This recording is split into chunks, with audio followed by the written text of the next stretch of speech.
Como ya sabemos, en esta mañana el tema es buscando una mejor santidad.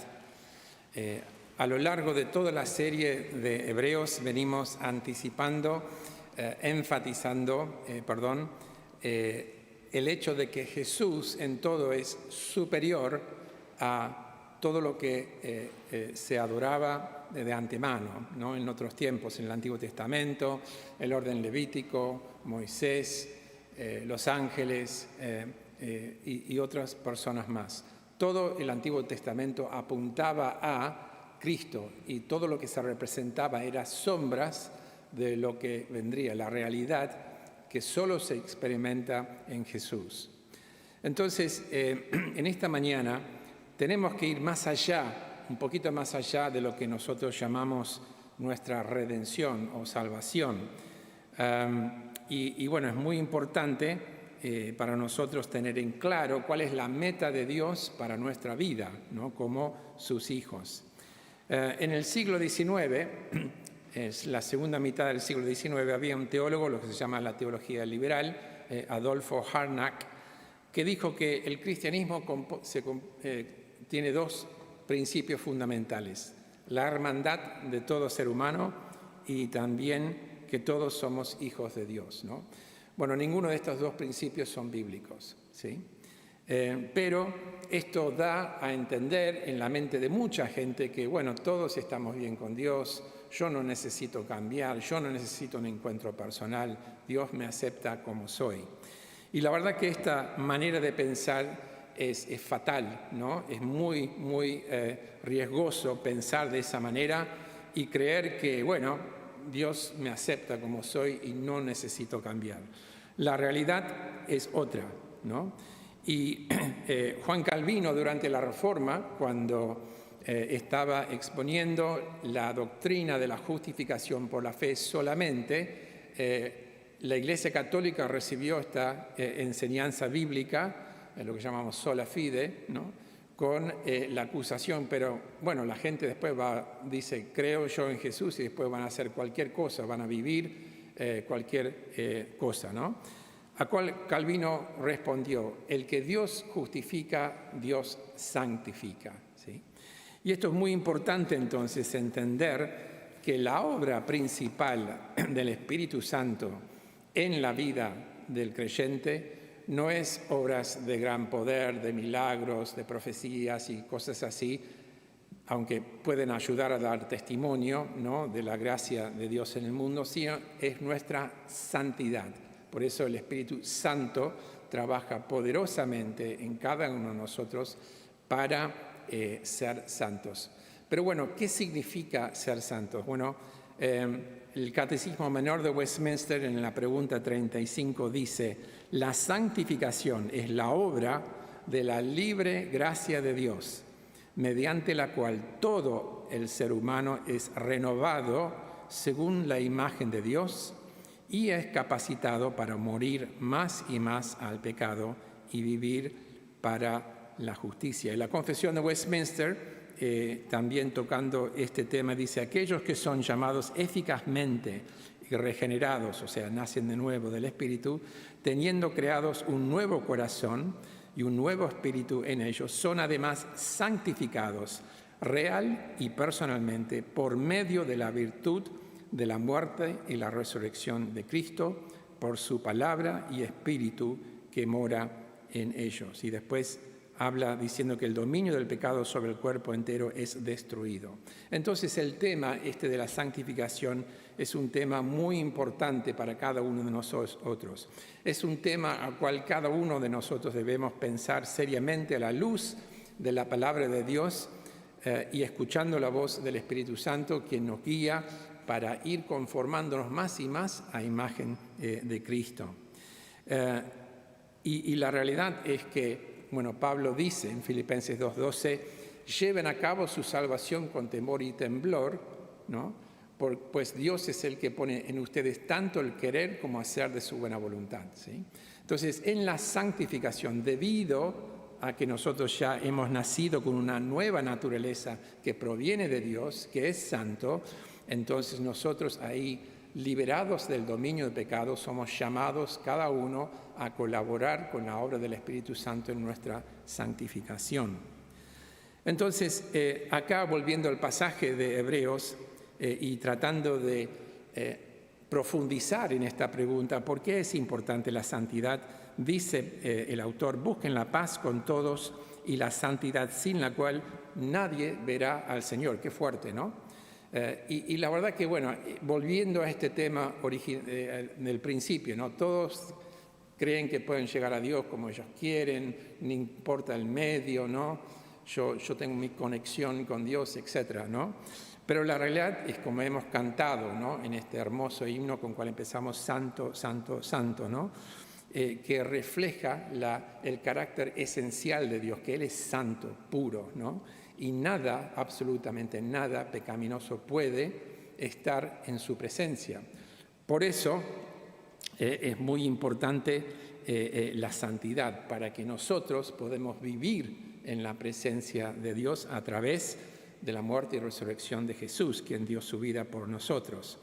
R.C. Sproul, un teólogo muy importante para nosotros, dice: no puede haber adoración y crecimiento espiritual ni verdadera obediencia sin ello.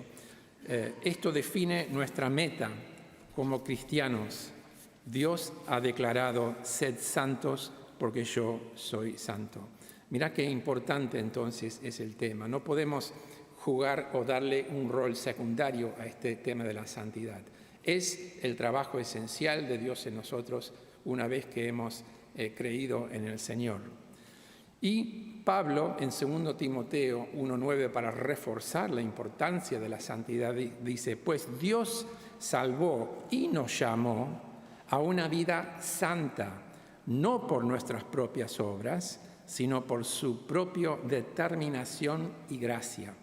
Nos concedió este favor en Cristo Jesús antes del comienzo del tiempo. Entonces pensemos muy bien, ¿no? Antes, ¿no?, de los tiempos en cuales nosotros vivimos, Dios había determinado que esto era la meta, ¿no?, de ser santo como Él es santo.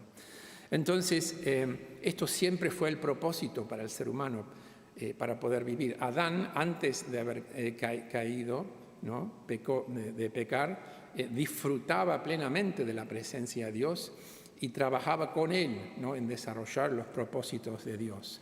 Por eso, ser creado a imagen y semejanza de Dios esencialmente significa que fuimos creados santos y justos, ¿no?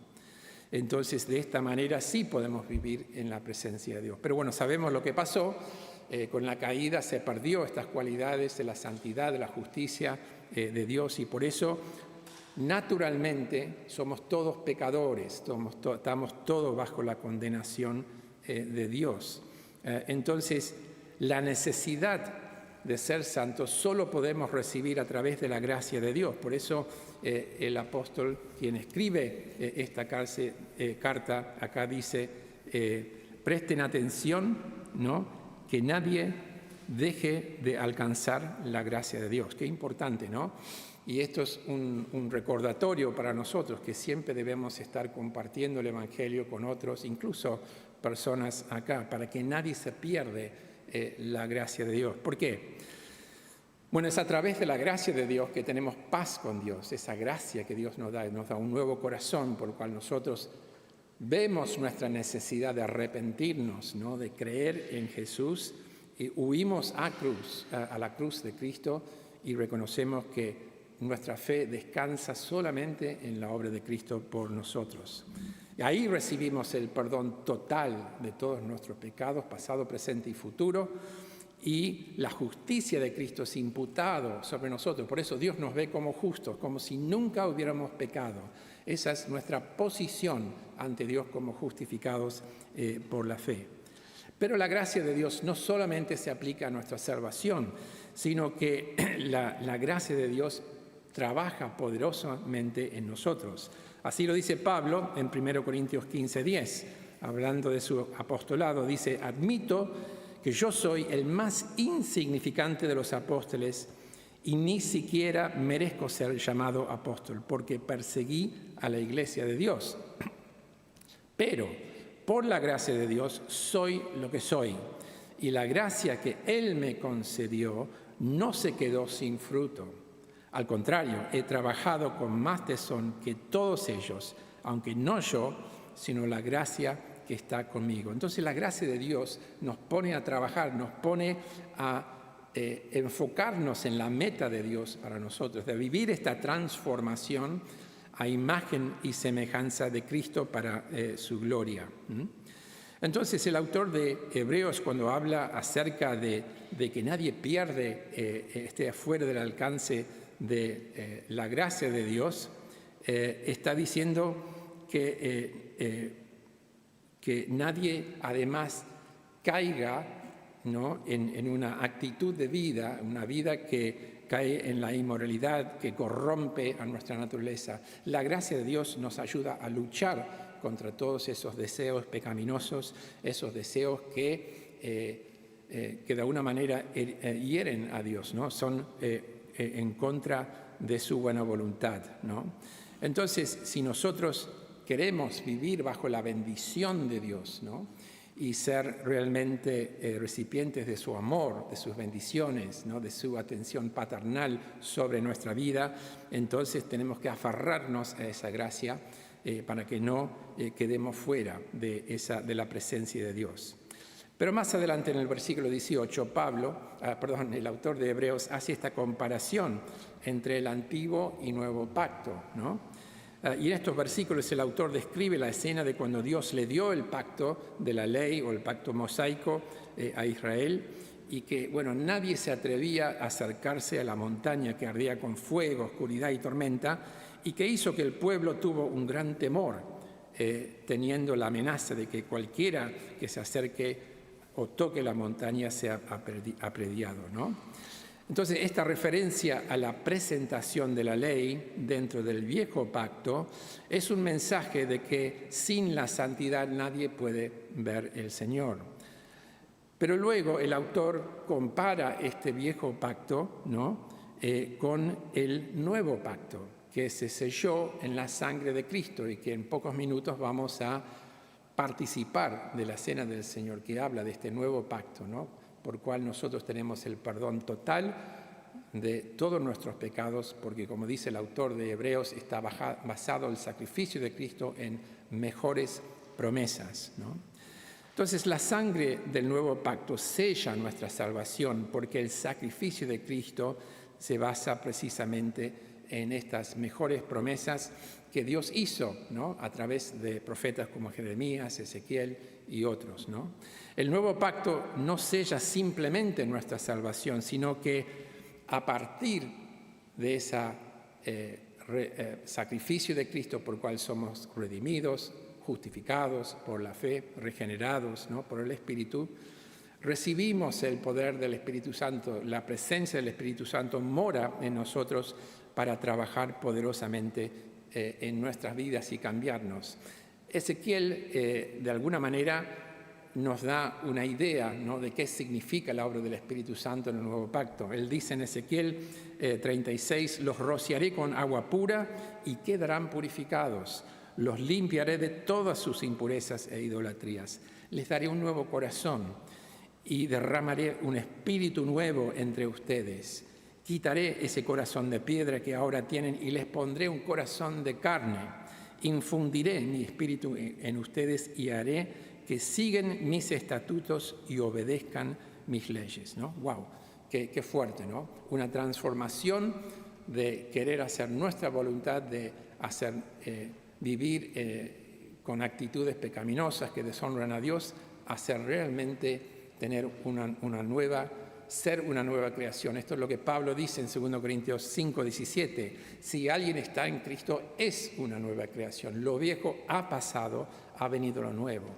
Y debemos creer que esto es tal así, es totalmente radical la obra de Dios en la regeneración. Somos una nueva creación y tenemos ahora la presencia de Dios. Dios hace su morada en nuestras vidas, precisamente para que tengamos esta comunión de amor, ¿no?, y de la presencia de Dios en nosotros, y que además seamos consagrados y apartados para servir a Dios. Esto es el otro significado de esta palabra de la santidad.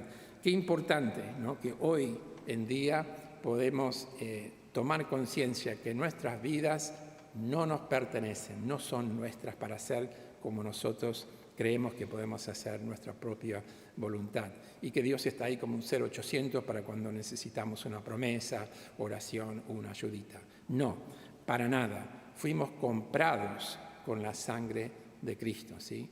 Nuestra vida no nos pertenece.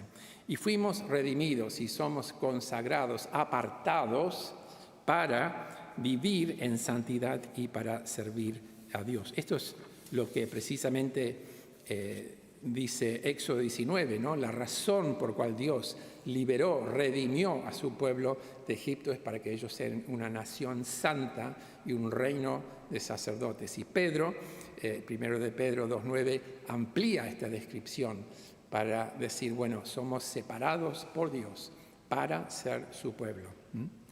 Entonces, qué importante que en esta mañana podemos tomar muy en serio este mensaje de buscar una santidad mejor, que no depende de nuestras buenas obras, de nuestras intenciones, depende de que Dios esté morando en nosotros y estemos en comunión con Dios, con Jesucristo, ¿no? Que seamos llenos del Espíritu Santo.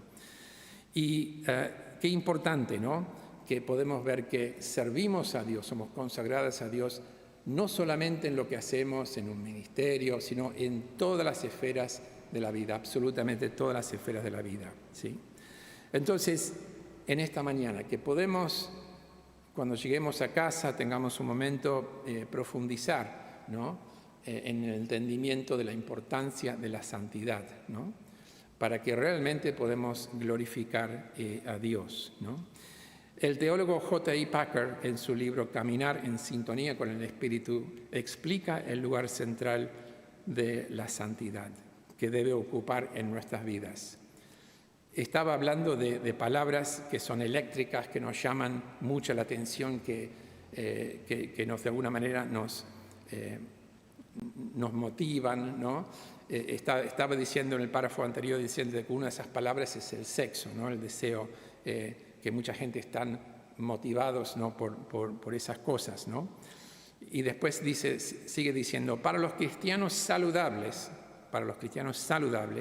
santidad es una palabra similarmente eléctrica. ¿Por qué? Porque Dios ha implantado bien profundo una pasión por la santidad en el corazón de cada nacido de nuevo.